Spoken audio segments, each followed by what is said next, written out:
Mrs Gatt, and I would like to share a story with you today. Now, some of you might know this story and have had it read to you before, and that's really great. And if you haven't heard this story before, well, I hope you really enjoy it. It's one of my favorites.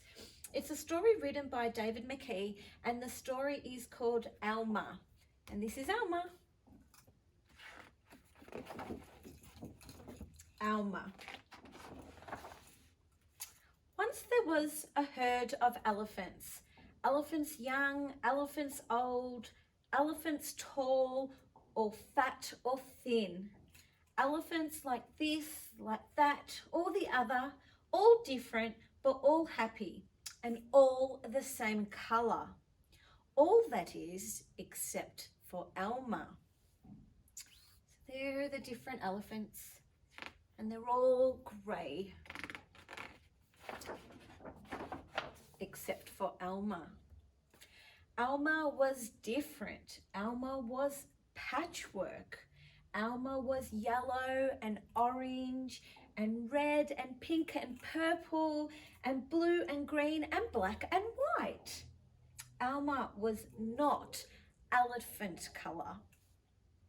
So he's not the grey colour of all the other elephants. It was Alma who kept the elephants happy. Sometimes he joked with the other elephants. Sometimes they joked with him. But if there was even a little smile, it was usually Alma who started it. It's been a bit funny. One night, Alma couldn't sleep for thinking, and the think that he was thinking was that he was tired of being so different. Who ever heard of a patchwork elephant? He thought. No wonder they laugh at me. In the morning, before the others were really awake, Alma slipped quietly away, unnoticed. He's going off. He's leaving the herd. As he walked through the jungle, Alma met other animals. They always said, "Good morning, Alma." Each time Alma smiled and said, "Good morning." It's a lion, a tiger, a hippo. I can see a giraffe and a zebra, or a crocodile and a tortoise. After a long walk, Alma found what he was looking for, a large bush. The large bush was covered with berries, a large bush covered with elephant-coloured berries. Alma caught hold of the bush and he shook it so that the berries all dropped and fell to the ground. What do you think he's going to do with these elephant-coloured berries? I think he's up to something. Once the ground was covered in berries, Alma lay down and rolled over and over this way and that way and back again.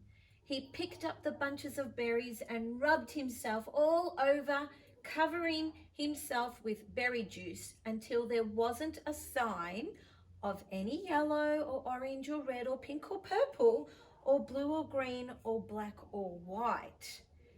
When he had finished, Alma looked just like the other elephants.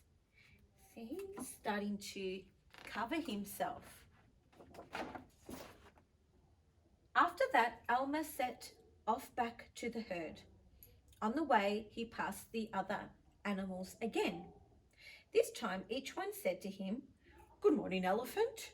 And each time, Alma smiled and said, "Good morning," pleased that he wasn't recognized. So this time they said, "Good morning, elephant." They didn't say, "Good morning, Alma," because they didn't know who it was. When Alma rejoined the other elephants, they were all standing quietly. None of them noticed Alma as he worked his way into the middle of the herd. Which one is he? Can you see him? I wonder if it's this funny elephant. Being a bit tricky. After a while, Alma felt that something was wrong. But what? He looked around. Same old jungle. Same old bright sky. Same old rain cloud that came over from time to time. And lastly, same old elephants. Alma looked at them. The elephants were standing absolutely still.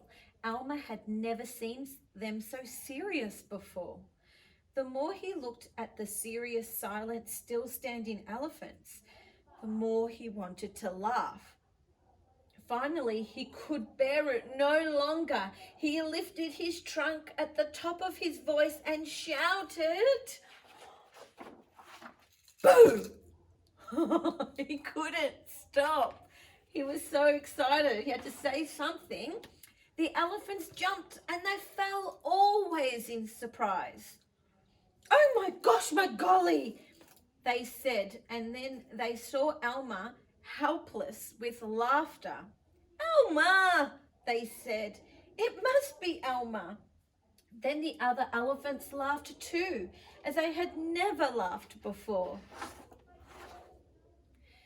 As they laughed, the rain cloud burst, and when the rain fell on Alma, his patchwork started to show again. The elephants still laughed as Alma was washed back to normal. "Oh, Alma," they gasped an old elephant. "You've played some good jokes, but this one has to be the biggest laugh of all. It didn't take you long to show your true colors. We must celebrate this day every year," said another. "This will be Alma's day. All elephants must decorate themselves, and Alma will decorate himself elephant color." So that is exactly what the elephants do. On one day a year, they decorate themselves and have a parade. On that day, if you happen to see an elephant, ordinary elephant color, you will know that it must be Alma. The end. Now, I hope you liked that book. It's so cute. Have you ever dressed up before to change the way you look? I'm thinking sometimes my children like to put different colors in their hair and makeup on to change the way they look for Halloween, and they go trick-or-treating. Sometimes they wear a mask, or sometimes you know, my daughter does dancing, and so she might change the way she looks and put a costume on to go dancing on stage. But once you take the mask off and the makeup, or the, you know, the scary paint that you might have on your face for Halloween, underneath, you're just you. And that's pretty perfect to be. So when you're ready to come to school, don't worry about how you look.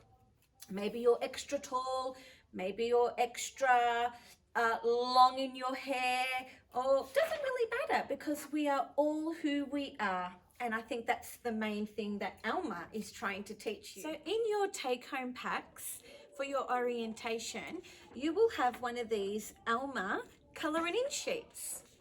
And there's lots of different numbers on Alma's body, and there's a colour linked to that number. So you can get your mum or your dad or an adult at home to help you read the colour, or you might already know, because some of you might be super ready with your reading, and then you can colour the sheet to make it look exactly like Alma's patchwork skin colour.